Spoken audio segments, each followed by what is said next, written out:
नमस्कार, मैं आर के पाल आप सभी दर्शकों का स्वागत करता हूं आपके अपने न्यूज़ चैनल शहर का दर्पण में। अब सभी खबरें विस्तार से।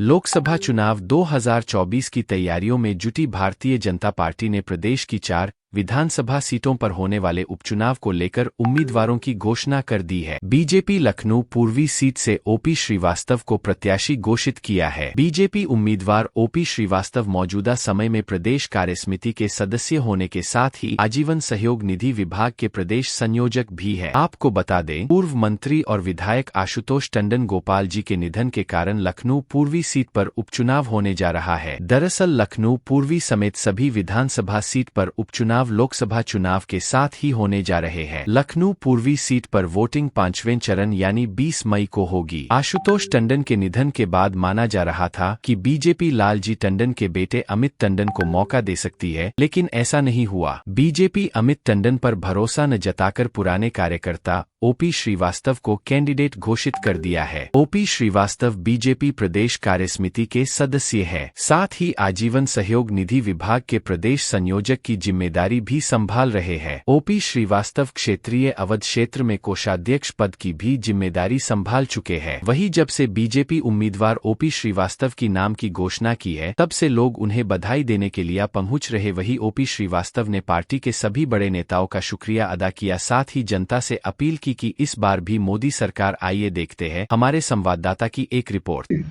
सबसे पहले तो मैं आपके माध्यम से इस देश के यशस्वी प्रधानमंत्री आदरणीय श्री नरेंद्र मोदी जी, विश्व की सबसे बड़ी राजनीतिक पार्टी भारतीय जनता पार्टी के राष्ट्रीय अध्यक्ष परम सम्मानीय श्री जगत प्रकाश नड्डा जी,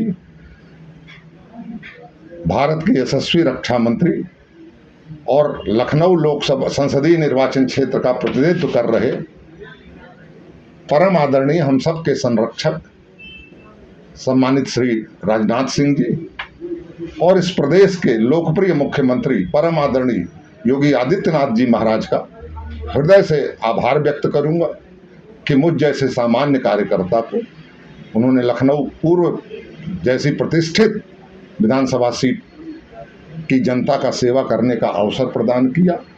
मुझ जैसे सामान्य कार्यकर्ता पर भरोसा जताया। मैं अपने शीर्ष पार्टी के शीर्ष नेतृत्व की अपेक्षाओं पर अपनी पूरी शक्ति सामर्थ्य से काम करते हुए पार्टी की रीतियों नीतियों और जन कल्याणकारी योजनाओं को लेकर के जनता के बीच जाऊंगा और पार्टी के भरोसे पर खरा उतरने का परम आदरणीय श्री राजनाथ सिंह जी की। देखिए, जहां तक नई चीज लेकर आने का सवाल है, इस विधानसभा में ही नहीं पूरे देश में आदरणीय प्रधानमंत्री नरेंद्र मोदी जी द्वारा जितने प्रकार की भी जनता की मूलभूत समस्याएं होती थी, उन सब का निदान अपने दिल्ली देने का काम हो, चाहे महिलाओं के सम्मान की रक्षा के लिए जो उन्हें खुले में शौच जाना पड़ता था, उस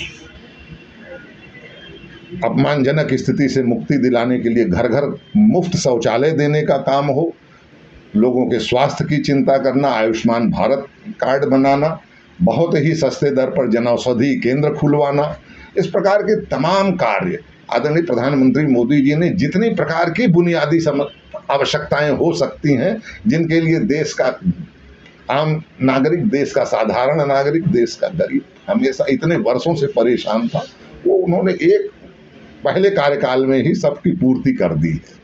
और दूसरे कार्यकाल में उन्होंने जो देश का सम्मान बढ़ाने का, देश का गौरव बढ़ाने का, देश की आस्था का सम्मान करने का कार्य था, वो सारे काम कर डाले हैं। जितने घोषणा पत्र, लोक संकल्प पत्र के जितने वायदे थे, सब भारतीय जनता पार्टी ने पूरा किया है। जहां तक इस क्षेत्र के विकास की बात है, लखनऊ में, उत्तर प्रदेश में परम आदरणीय योगी आदित्यनाथ जी की सरकार ने जो सुरक्षा, सुशासन और विकास का मॉडल प्रस्तुत किया है, आज प्रदेश में जो अमन चैन का माहौल है, आस्था और अर्थव्यवस्था सुदृढ़ हुई है, आस्था का सम्मान हो रहा है, प्रदेश में अमन और शांति है। उत्तर प्रदेश आज सरप्लस रेवेन्यू स्टेट बना है। जो बीमारू और जो उपद्रव प्रदेश के नाम से जाना जाता था, आज वो रेवेन्यू सरप्लस स्टेट बना है। जो विकसित भारत की परम आदरणीय मोदी जी की संकल्पना है, उस संकल्पना को पूरा करने में देश के ग्रोथ इंजन का काम आज उत्तर प्रदेश कर रहा है। उत्तर प्रदेश के सुशासन, विकास और सुरक्षा के मॉडल की देश ही नहीं पूरे विश्व में प्रशंसा हो रही है। तो वो लखनऊ विधानसभा, पूर्वी विधानसभा भी उसी प्रदेश का अंग है। और लखनऊ की जहां तक बात है, लखनऊ में पहले से ही परम आदरणीय देश के रक्षा मंत्री आदरणीय श्रद्धेय राजनाथ सिंह जी द्वारा जितने इस क्षेत्र के लिए देश की सुरक्षा का भार जहां उनके मजबूत कंधों पर है और देश की सुरक्षा व्यवस्था को आज जहां उन्होंने सुदृढ़ किया है, पूरे भारत के सामने आज सुरक्षा को लेकर कोई चुनौती नहीं है। भारत हर चुनौती का डटकर मुकाबला देने में सक्षम हुआ है सुरक्षा के मामले में, बाह्य सुरक्षा के मामले में। वहीं उनका दिल रात दिन लखनऊ के लिए धड़क रहा है। और अपने पहले कार्यकाल में जहां एक आम सांसद को अपने क्षेत्र के विकास के लिए प्रतिवर्ष 5 करोड़ की निधि मिलती है और 5 वर्ष में उसको 25 करोड़ की निधि मिलती है, पिछले कार्यकाल में उन्होंने 25,000 करोड़ की अवस्थापनाओं सुविधाओं से लखनऊ का विकास किया है। और इस कार्यकाल में, गत कार्यकाल में तो उन्होंने 50,000 करोड़ से भी अधिक की विकास योजनाएं लखनऊ में ला करके लखनऊ का आमूल चूल परिवर्तन करके इसे अत्याधुनिक हाईटेक सिटी बना दिया है।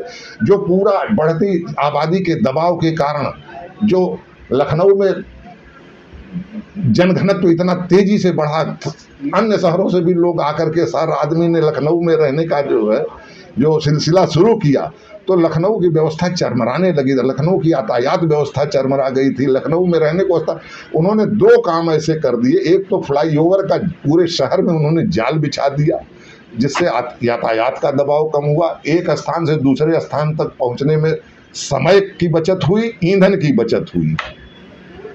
आज मिनटों में आदमी शहर के एक छोर से दूसरे छोर तक इन फ्लाईओवर्स के माध्यम से पहुंच जा रहा है। यातायात के दबाव से पूरा जनपद मुक्त हो गया, पूरा शहर मुक्त हो गया। इसी तरह से आबादी के दबाव के कारण जो लखनऊ में समस्या पैदा हुई थी, 105 किलोमीटर की आउटर रिंग रोड बनवाकर उन्होंने आज लोकार्पित कर दिया लखनऊ की जनता के लिए। अब 105 किलोमीटर तक दोनों सड़क के दोनों किनारों पर आवासीय कॉलोनियां, कल कारखाने, उद्योग और उत्पादक इकाइयां लगेंगी। लोगों को जो रोजगार के लिए बंबई, दिल्ली और सिंगापुर और मलेशिया जाना पड़ता था, अब लखनऊ के युवा को यहीं रोजगार मिला करेगा। तो इस प्रकार से ये सारे काम, और लखनऊ पूर्वी विधानसभा भी लखनऊ का गौरव बढ़ाने के लिए देश की सीमाओं की सुरक्षा में लखनऊ का भी योगदान हो। ब्रह्मोस मिसाइल का कारखाना लखनऊ में उन्होंने लगवा दिया। अब सीधे यहाँ से तोप का गोला पाकिस्तान और चीन के लोगों की छाती पर गिरेगा अगर उन्होंने भारत की तरफ आंख उठाकर देखने की कोशिश की। लखनऊ को हाईटेक और अत्याधुनिक बनाने के लिए, लखनऊ को आज रोड कनेक्टिविटी के मामले में, रेल कनेक्टिविटी के मामले में, एयर कनेक्टिविटी के मामले में, हम लोग कभी टर्मिनल 3 बम्बई और दिल्ली में ही जाकर सुनते थे, यहाँ तो 1 और 2 होता था। आज लखनऊ भी माननीय राजनाथ सिंह जी को श्रेय दिया जाना चाहिए कि आज उनके कारण लखनऊ भी टर्मिनल 3 वाला बन गया है। लखनऊ के 4,000 करोड़ से भी ज़्यादा की योजना उन्होंने लोकार्पित कर दिया लखनऊ की जनता के लिए। लखनऊ में टर्मिनल 3 बनकर तैयार हो गया है, जहाँ प्रतिवर्ष 1 करोड़ से भी ज़्यादा फुटफॉल हुआ करेगा और आवागमन सुगम हुआ। इसी प्रकार से रोड कनेक्टिविटी, इसी प्रकार से रेल कनेक्टिविटी, विश्व स्तरीय रेलवे स्टेशन गोमती नगर में बनकर लोकार्पित किया जा चुका है परम श्रद्धेय रक्षा मंत्री जी द्वारा। इसलिए लखनऊ पूर्वी विधानसभा में तो ये पूर्वी विधानसभा भी उसी लोकसभा का अंग है। और जहां तक पूर्वी विधानसभा की बात है, श्रद्धेय गोपाल जी टंडन जो इस क्षेत्र का कई बार प्रतिनिधित्व कर चुके थे, उन्होंने इस क्षेत्र के विकास के लिए अनेक जो उत्तर प्रदेश सरकार की जन कल्याणकारी सरकार द्वारा चलाई जा रही योजनाएं हैं, वो सारी योजनाएं इस क्षेत्र के सर्वांगीण विकास के लिए लेकर आए थे। और इस क्षेत्र का पूरी तरह से विकास उन्होंने अपने 2 कार्यकालों में कराया। तीसरे कार्यकाल में उनके द्वारा शुरू कराए गए जिन कामों को वो, हम लोगों के लिए ये बड़े दुर्भाग्य की बात रही कि असमय उनका निधन हो गया और वो आज हम लोगों की विडंबना है कि हम लोगों के बीच नहीं है। लेकिन जब पार्टी ने मुझ पर भरोसा जताया और हमारे जैसे सामान्य कार्यकर्ता को अवसर दिया है, तो मैं आदरणीय स्वर्गीय गोपाल टंडन जी भैया द्वारा जो है, जो पूरे काम नहीं किए जा सके थे, जो भी काम उनके द्वारा किए गए शुरू किए गए अधूरे रह गए थे, उन कार्यों को पहले प्राथमिकता के आधार पर पहले पूरा कराना, उनके सपनों को साकार करना, उनकी अपेक्षाओं को पूरा करना मेरी पहली प्राथमिकता होगी। मैं अपने पूरे शक्ति सामर्थ्य से क्षेत्र की जनता के कल्याण के लिए गोपाल जी टंडन द्वारा शुरू किए गए सभी कार्यों को पूरा कराने का पूरा प्रयास करूंगा। अभी तक एक चीज ये कही जा रही थी, अब प्रभु श्री रामचंद्र जी का भी इसमें वो ऐसा ही हो गया। अब भारतीय जनता पार्टी ने प्रभु श्री रामचंद्र जी को झोपड़ी से लाके भव्य दिव्य महल में स्थापित किया है, तो निश्चित रूप से भारतीय जनता पार्टी पर तो राम जी की कृपा है ही है। अष्टमी के दिन आपको टिकट मिला, अष्टमी के दिन मिला, मंगलवार के दिन मिला, और मैं इसके लिए कोटि कोटि धन्यवाद अपने परम सम्मानीय देश के यशस्वी प्रधानमंत्री नरेंद्र मोदी जी को, पार्टी के राष्ट्रीय अध्यक्ष श्री जगत प्रकाश नड्डा जी को, और लखनऊ के संरक्षक सांसद और मेरे लिए जिनका मैं माता पिता की तरह सम्मान करता हूं, ऐसे परम आदरणीय श्री राजनाथ सिंह का हृदय से आभार व्यक्त करता हूं।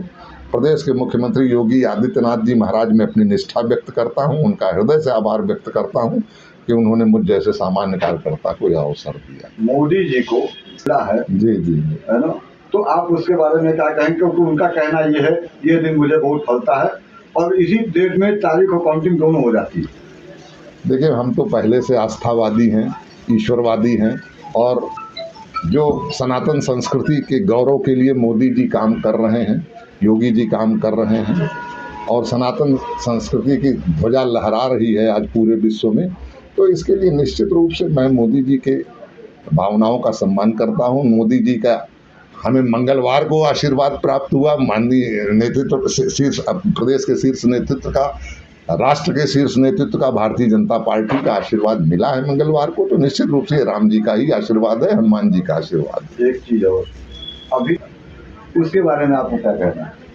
क्योंकि मिलता नहीं है और कास्टोस को लोग किनारे करने की कोशिश करते हैं, ये काफी समय बाद ये मौका आया है जो आपको टिकट दिया। आप मेरी राय इस प्रश्न पर जानना चाहते हैं, तो मैं आपके माध्यम से कहना चाहता हूं कि भारतीय जनता पार्टी भले राजनीतिक दल है, लेकिन भारतीय जनता पार्टी एक अकेली ऐसी पार्टी है जो राजनीतिक दल होते हुए भी दल से बड़ा देश को मानती आई है। भारतीय जनता पार्टी का मूल मंत्र है सबका साथ, सबका विकास, सबका प्रयास और सबका विश्वास। तो मैं जात पात की राजनीति में भारतीय जनता पार्टी का कार्यकर्ता होने के नाते आपके माध्यम से कहना चाहता हूं कि मैं जात पात की राजनीति में विश्वास नहीं करता। भारतीय जनता पार्टी के प्रत्येक कार्यकर्ता को यही संस्कार दिया जाता है कि जात से, दल से और तमाम अन्य बातों से देश सब सर्वोपरि है। तो मैं भारतीय जनता पार्टी के मूल मंत्र सबका साथ, सबके विकास की परंपरा पर चलते हुए प्रत्येक जात का, प्रत्येक वर्ग का, प्रत्येक तबके का हर प्रकार से सहयोग करूंगा, हर प्रकार से सबको साथ लेकर चलूंगा।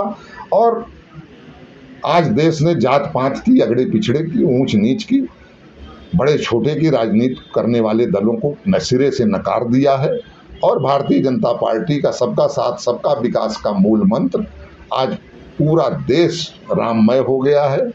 भारतीय जनता पार्टी आज पूरब से पश्चिम तक, उत्तर से दक्षिण तक जन कल्याणकारी कार्यों और आस्था और अर्थव्यवस्था के लिए लोगों की चिंता करने की, लोगों की आस्था का सम्मान करने, अपने नीतियों पर चलते हुए पूरे देश का विश्वास अर्जित कर चुकी है।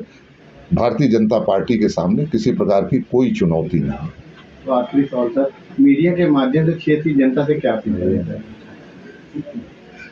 क्षेत्र की जनता को मैं बस इतना आश्वासन देना चाहूँगा कि मोदी जी ने इस बार जो है विकसित भारत का, आने वाले 25 सालों के लिए विकसित भारत की संकल्पना लेकर के वो आगे बढ़ रहे हैं। देश की आज़ादी के स्वर्णिम शताब्दी वर्ष में भारत को पूर्ण विकसित बनाना, पूर्ण विकसित राष्ट्र बनाना मोदी जी का संकल्प है। तो इसलिए जो है देश के प्रत्येक नागरिक को मोदी जी की इस संकल्पना को साकार करने के लिए, इसमें अपना योगदान, व्यक्तिगत योगदान देने के लिए भारतीय जनता पार्टी के पक्ष में भारी मतदान करते हुए मोदी जी ने जो इस बार नारा दिया है कि इस बार 400 पार, फिर से एक बार मोदी सरकार, इसको पूरा करने में हर तरह से अपना योगदान देना चाहिए ताकि देश का गौरव, मान सम्मान बढ़े। मत होइए कंफ्यूज, देखते रहिए शहर का दर्पण न्यूज़, क्योंकि खबरों की नब्ज पहचानते हैं हम। फिर अगले बुलेटिन में मुलाकात होगी, तब तक के लिए नमस्कार।